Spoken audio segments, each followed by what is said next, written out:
adalah pahlawan kehidupan umat manusia.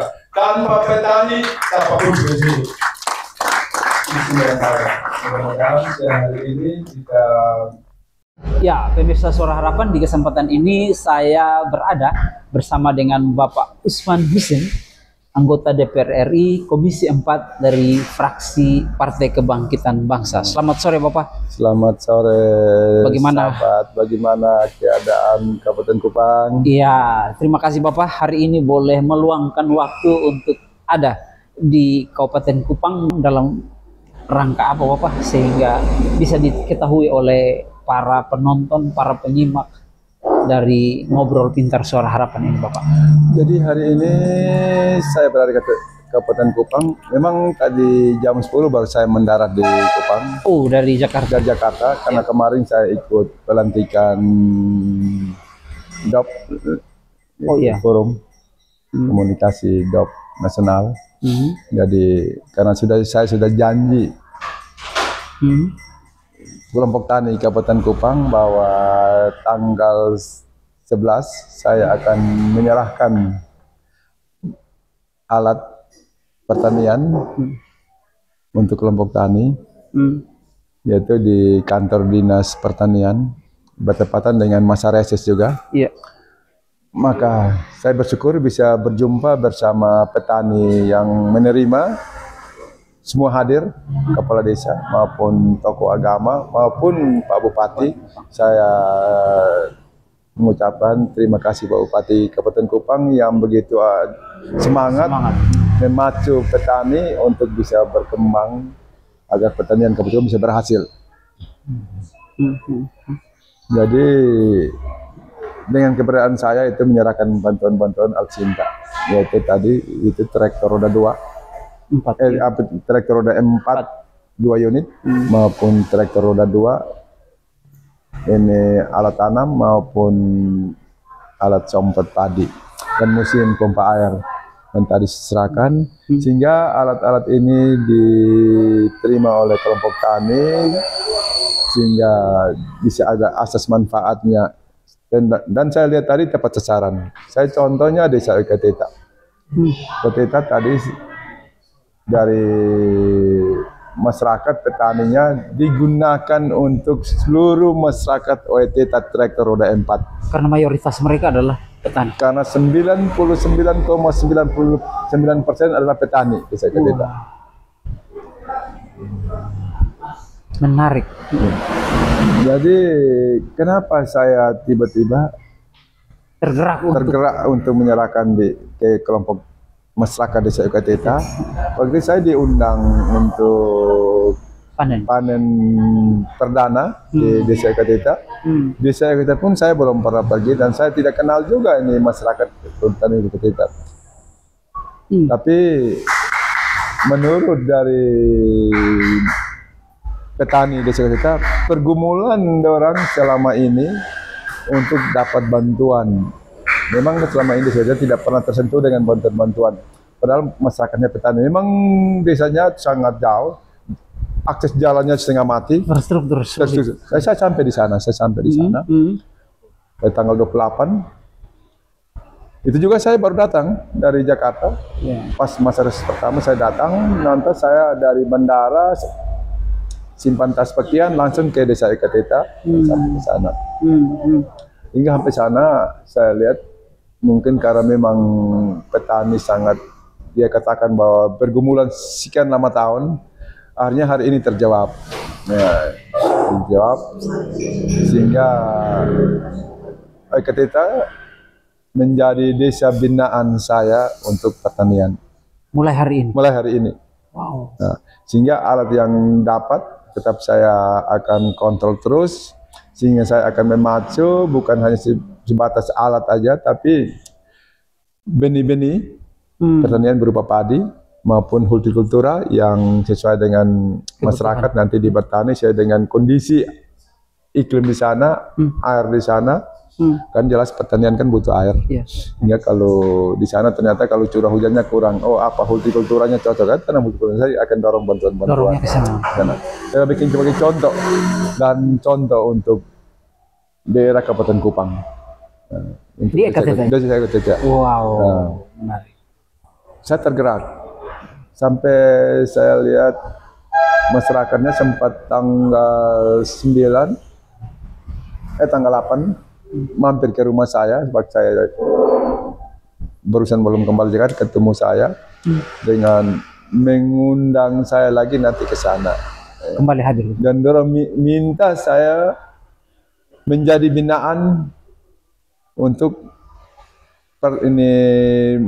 kelompok tani di desa Oikateta. Jadi rata-ratanya petani semua menjadi binaan saya di Oikateta. Nah, sekarang saya lah mau jadi binaan saya. Cuma asal dari petaninya tuh semangat. Saya menjadi binaan, tapi petani tidak mau bertani. Apa yang mau jadi binaan? Ya. Nah, sehingga saya kembali pada petani kembali. Yaitu petani itu harus fokus. Fokus ya. Tapi saya lihat dengan kepimpinannya Pak Bupati Kabupaten Kupang, saya yakin petani akan berhasil. Ya, karena semangatnya beliau. Saya lihat semangatnya beliau. Yakin akan berhasil. Dengan saya lihat tadi cukup banyak bantuan roda 6 yang terparkir di sana, yang nanti bisa lihat Pak Bupati akan serahkan juga tuh. Dan saya ke depannya saya yakin akan berhasil. Nah, sehingga bantuan-bantuan yang dari saya, dari aspirasi saya, bukan hanya sebatas hari ini, tahun depan pun saya akan serahkan. Dan ini juga nanti ada combine, dalam waktu dekat alat panen dan alat terontok. Dalam waktu depan saya akan serahkan untuk petani di Kabupaten Kupang dalam waktu dekat, mungkin bulan depan. Dan begitu pun juga bibit padi unggul saya akan serahkan. Dan saya melihat Kabupaten Kupang kalau semua fokus ke Pertanian penuh dan konsen betul, pasti yakin berhasil. Nah, saya pasti akan konsen. Dan bantuan-bantuan ini bukan hanya tahun ini, pasti tahun depan pun ada. Dan akan kasih yang lebih banyak lagi. Intinya semangat dulu. Yang penting semangat. Makanya saya melihat contoh ini sebagai contoh. Ya. Contoh pertanian yang bisa berhasil ke depan. Barometer. Kalau itu dia berhasil sebagai barometer untuk petani. Kalau itu berhasil, makalah akan berkembang lagi. Yang penting EKTT berhasil. EKTT berhasil. Baik. Karena kenapa saya katakan gitu? Menurut masyarakat di sana, sekian lama tidak pernah tersentuh dengan bantuan-bantuan alat pertanian maupun bibit. Nah, sehingga situlah saya tertarik. Makanya saya katakan pada masyarakat sana waktu saya reses di sana dan pertemuan panen raya, saya bilang, okelah saya bantu. Dorong menggunakan aspirasi, asal Bapak Mama semua semangat dan fokus, pasti berhasil.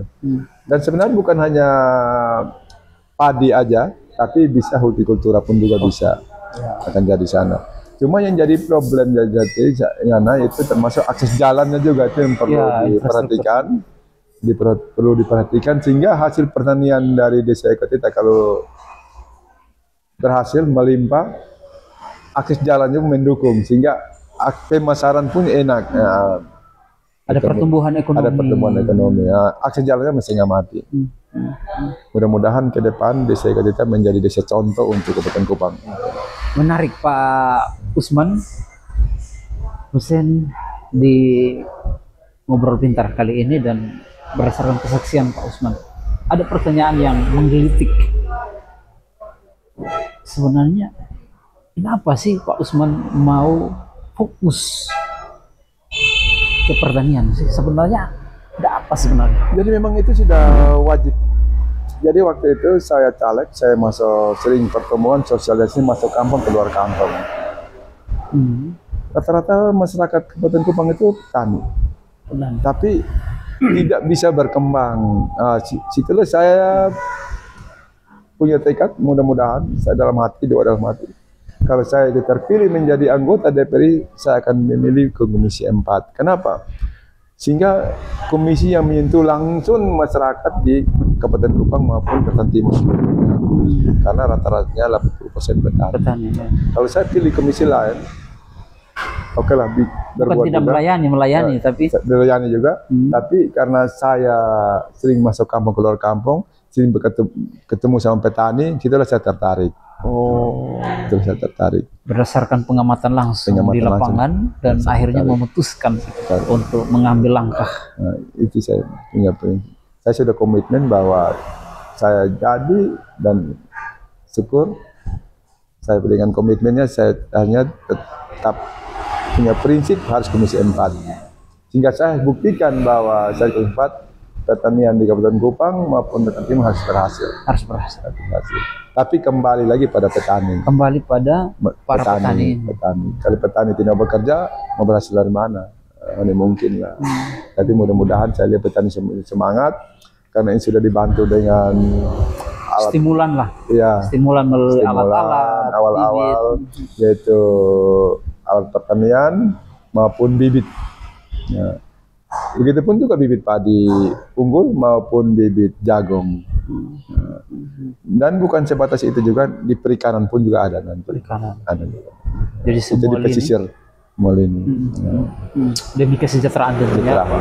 Oke, karena itu Pak Usman tentu sudah menyampaikan kepada kita semua pesan terakhir dari Pak Usman untuk seluruh petani yang ada di wilayah Nusa Tenggara Timur, lebih spesifiknya di hari ini kita ada di Kabupaten Kupang, Pak Usman, supaya mereka tetap semangat karena tentu ada motivasi, ada suntikan-suntikan dari, silakan. Jadi pesan saya kepada seluruh petani Nusa Tenggara Timur, lebih khususnya petani Dapil 2, lebih khususnya lagi yaitu petani Rotan Timur, agar semangat bekerja, fokus benar-benar di pertanian, jangan sampai dapat alat pertanian karena awalnya semangat minta, setelah dapat alatnya diparkir. Gunakan alat dan pakai alat itu jangan pakai sendiri, pakailah bersama seluruh kelompok tani yang berada di dalam satu desa. Namanya bantuan, dipakai bersama semua. Jadi jangan dipakai sendiri, pesan saya.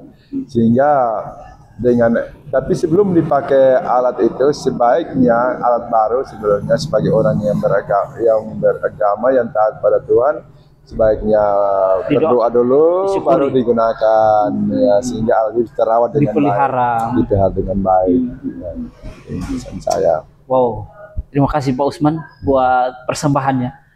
Hari ini kami sebagai masyarakat Kabupaten Kupang tentu tidak bisa membalas kebaikan-kebaikan yang diperjuangkan oleh Pak Usman. Satu semboyan saya, petani adalah pahlawan kehidupan umat manusia. Tanpa petani siapapun bisa hidup. Karena petani adalah pahlawan kehidupan umat manusia. Tanpa petani siapapun bisa hidup. Dalam sekali Pak Usman. Ya, ini semboyan saya. Dasarnya dari mana sih sebenarnya? Karena saya bergumul yang panjang. Oke lah, saya punya duit, saya mau beli beras, tapi tidak petani, tidak mengelola ini sawah, mau beli berasnya dari mana? Kan gitu, sederhana aja kan. Begitupun sayur. Apa saya tanam sayur kan soalnya mungkin, apa itu kakak petani soalnya mungkin juga. Pasti ada petani kan. Makanya saya punya semboyan, petani adalah pahlawan kehidupan umat manusia. Wow. Terima kasih Pak Usman buat sehingga petani perlu dirawat, perlu dijaga dan perlu didukung. Perlu didukung. Iya. Kalau petani kita semua dukung, maka petani makmur, negara makmur. Wow. Ya, pemirsa, berdasarkan ngopi ini kita dapat petik pembelajaran bahwa betapa berharganya para petani yang mereka boleh mengorbankan diri untuk berjeri lelah, untuk bekerja hanya untuk kita. Iya, seperti yang di moto Pak Usman adalah petani adalah pahlawan kehidupan umat manusia. Sebagai umat manusia. Hormat untuk para petani. Terima kasih Pak Usman buat waktunya. Semangat petani ya, semangat. Demikian ngobrol pintar saya bersama dengan Bapak Usman. Minta maaf dalam keadaan yang cukup padat, tapi mau meluangkan waktu untuk berbagi kisah, berbagi edukasi untuk para penonton dan juga untuk para petani agar mereka tetap semangat dalam berkarya. Terima Hormat kasih, Tuhan ya. memberkati Bapak dalam Terima kasih, karya, dalam ya. tugas, tetap Terima semangat. kasih, Kak. Jangan lupa Ya. kami di Kabupaten Baik, Kupang. pasti. Saya Demikian ngobrol pintar Iya. saya bersama dengan Bapak Usman. Ya. Tuhan memberkati kita semua. God bless you. Amin.